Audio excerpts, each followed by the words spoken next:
nagpa-house blessing sa isang 2-story na bahay sa Ilocos. May mga bisita.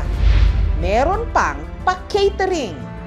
Siyempre, may dumating na pare para basbasan ang bagong tahanan. Ang selebrasyon, mukhang pinaghandaan ng husto. Hanggang lumabas ang nakagugulat na katotohanan. Ang nagpabendisyon, hindi pala sa kanya ang bahay. Kaloka! Ang lala ng fantasy, napakagastos. Ay, ganda. Siya lang nakaisip niyan. Naglaro na naman ng yaman-yamanan si Madam. Kung gayon, sino ang nagpa-house blessing? Sino rin ba ang totoong may-ari ng bahay? At heto pa ang mas nakakaloka. Ayon sa investigasyon, hindi lang ito yung tinatawag na delulu moment o pagpapanggap.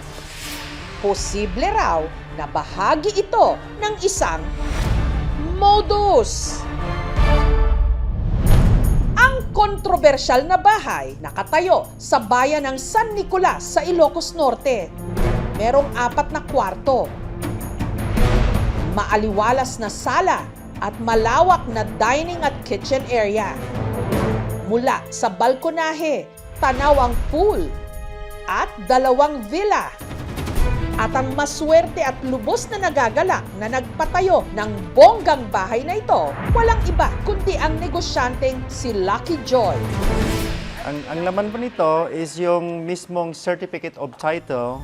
Ang kanyang resibo, ang hawak na titulo ng kanyang arkitekto na si Julio.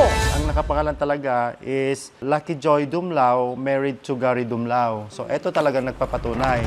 Pero paglilinaw ni Joy, hindi raw siya ang nagpa-party at nagpa-bless sa bahay. Paanong mangyayari ito? Gayong si Lucky Joy nasa Hawaii at doon nakatira. Nakapunta ka dito 2009 dahil pinetisyonan ako ng asawa ko. Ang business namin is rental car. Ang bahay, pinag-ipunan daw nila ng kanyang mister. Yan yung first investment namin.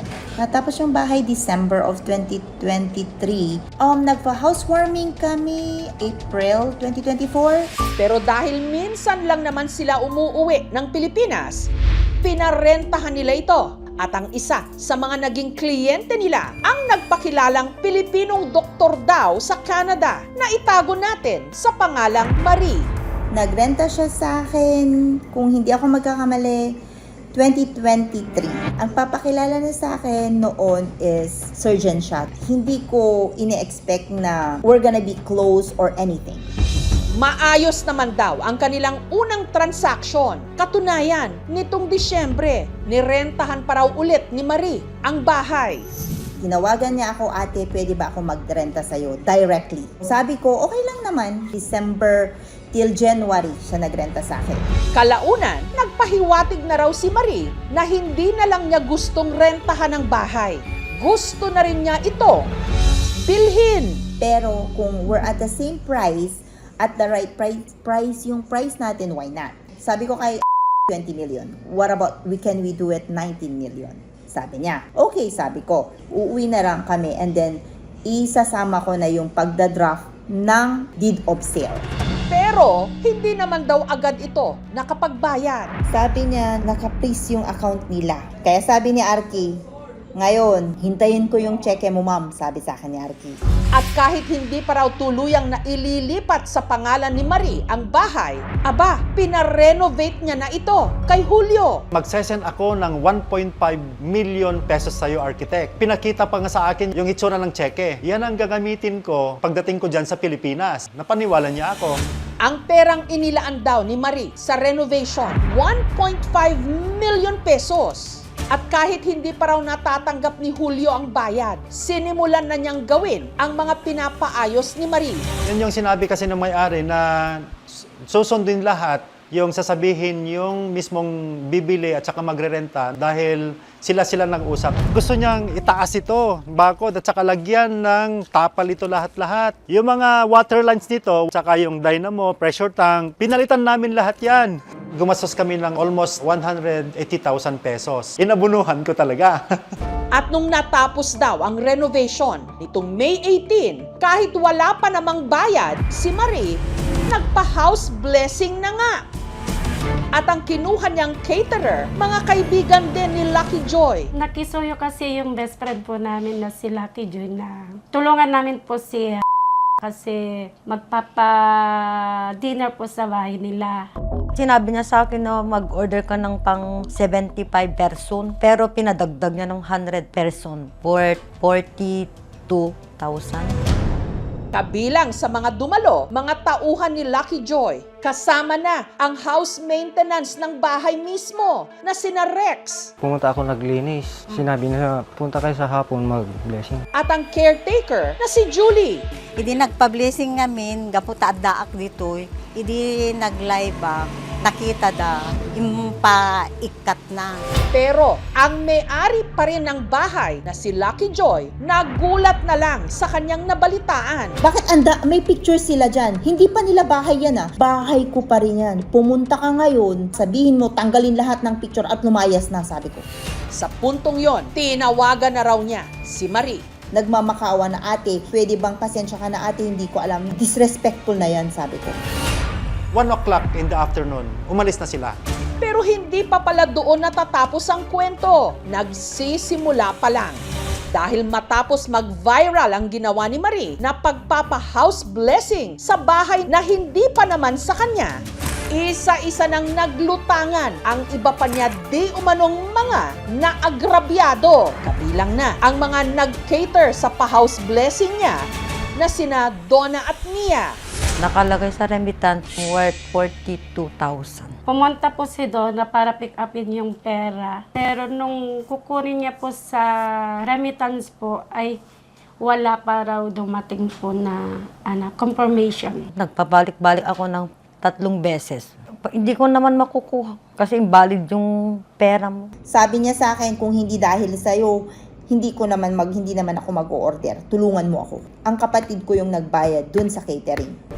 May content creator ding nakipag-ugnayan kay Lucky Joy at nagsabing muntik na raw siyang ma-scam ni Marie. Siya, si Badet. Nagtitinda-tinda lang ako ng pabango online sa Facebook. Si Marie, isa raw sa followers ng kanyang Facebook page kung saan siya nagpo-post ng content at nagbibenta ng pabango. Sabi niya, gusto niyang magbigay ng cash gift sa amin. Nagbigay siya ng 3,000. Legit naman yun, na-send naman niya. Thank you so much, madam! Next call niya is, nag-order siya ng worth 29,500 na pabango. Nagpadala siya ng remittance worth 50,000. Bayad ng pabango yun, nagsisend siya ng resibo. Pero nadiskubre raw ni Badet na ang ipinapadala sa kanyang resibo ng bayad di umano ni Marie, peke. Kung saan-saan akong remittance center nag-try, sabi talaga wala. May control number siya, pero wala talaga. Sabi ko kay Badet, i-post mo to para maano na rin sila sa pang-i-scam. At tila humahaba pa ngayon ang listahan ng mga nagrereklamo kay Marie. Kasama na riyan ang wedding coordinator at caterer mula sa Kalinga na si Rosil. Sa ipinadala niyang pahayag sa aming programa, inilahad ni Rosil na hindi raw binayaran ni Marie ang balanse nitong 174,000 pesos matapos siyang kuning wedding supplier taong 2023. After the wedding, I repeatedly attempted to contact and her husband to collect the remaining balance for the services I had provided. However, they continuously delayed payment by making various promises and excuses. Ayon sa mga nagpapakilalang na biktima di umano ni Marie, wala raw katotohanan na health worker ito sa Canada. Can you double check if someone live in this place, if you can find out what's going on with this person? Sabi ko dun sa kaibigan ko sa Canada. Sabi niya sa akin, it's online. Makikita mo, unregistered nurse. Nag-imbestiga ang aming team na pag-alamang unregistered si Marie sa College of Nurses sa Ontario, sa Canada. At ang social media account na gamit niya, deactivated na. At nang sinubukang tawagan ang gamit niyang contact number, idinirect ang tawag sa voicemail. Dito sa bayan ng Bangi sa Ilocos Norte, naroon ang nagpakilalang tiyahin daw ni Marie na si Geraldine. Sinabihan kami ng auntie namin na nagpa-house blessing sila. Lahat taga-Bangi, sinabi niya, ay, ang ganda ng bahay. Sabi ko, oh, edi congratulations. At hindi raw ito ang unang beses na nagpa-party si Marie sa bahay o property na hindi naman niya pag-aari. Hindi ko naman masasabing matagal na gawain yan, ma'am. Pero yung sa resort na to, yun lang talagang alam kong ano nila. Patunay dyan si Ray na nakatransaksyon daw si Marie taong 2024. Sinabi raw ni Marie na gusto nitong bilhin ang 1.5 hectares na lote ni Ray sa halagang 7.4 million pesos. Plano raw kasi ni Marie na gawin itong resort. Nagkasundo na sa presyo. Pupunta na yun dito sa Pilipinas para tingnan yung lote. Pagkatapos yun, sabi niya mag-initial ng 1 million. Nagkaroon pa raw ng groundbreaking para sa ipatatayong resort. Pero gaya ng naranasan ni na Lucky Joy, tumalbog o hindi rin dumano na encash ang checking ibinayad ni Marie. Kita pa yung resibo na pinag-deposit yung remittance. Pabalik-balik yung kapatid ko sa sinabing bangko, wala naman. Sabi yung manager, baka na-delay lang. Ang dami namang rason. Pero may duda na ako noon kasi mag-iba-iba yung mga salita niya. Tapos yung halaga ng pera, imposible na makahanap ng ganitong pera. Itong nakikita nyo, nakatayong steel bar, ito ay bakod ng lote na gagawin na resort. Itong hollow blocks na nakikita nyo, wala pa, sirang-sira na kasi 2 years na na-stack na to, kaya mas nasisira na. Imbes na mataniman pa ng mga gulay, hindi na, kasi nabakpilan na yung mga graba na eh. Paano pa matataniman yun? Wala na. Samantala, si Lucky Joy, sa kabila ng mga inabonohan niya at mga pekeng-checking natanggap, pinag-iisipan pa kung magsasampa siya ng kaso. Ang huli kong balita, most like is, nasa Canada pa rin siya. Nagbigay na kami ng demand letter na kailangan niyang magbayad in 5 days. Yung simpleng pagrenta ng bahay at pagkakaroon ng house blessing, hindi talaga siya punishable under our law. Nagiging punishable lamang siya kung mayroong panlilin lang o mayroong tinatawag natin na breach of contract. Pwede siya ma-fall din under estafa. Kung ginawa yung estafa naman online, kunyari nagkaroon ng online transaction, pwede siya ma-fall din under the anti-cybercrime laws. For Article 315 ng Revised Penal Code, meron talaga itong karampatang pagkakakulong. Pwede rin siya maging falsification of documents. Depende kung paano ginawa ang panlilin lang or panloloko gamit yung pagbayad using other information.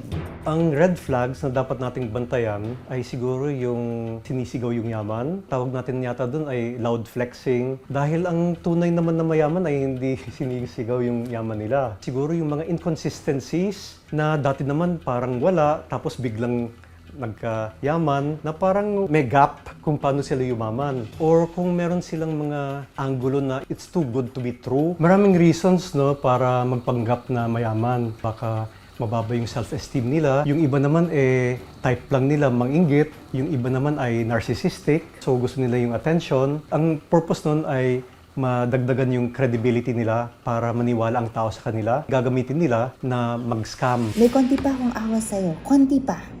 Pero tumigil-tigil ka na, Ading, kasi nakakahiya ka. Nasaan ka man, ma'am, unang lukuhin ng mga tao. Tandaan mo, karma is real na sinasabi. Hindi lahat ng may susi, siya ang may-ari. Ang bahay, pwedeng mabasbasan, pero hindi kailanman ang pambubudol.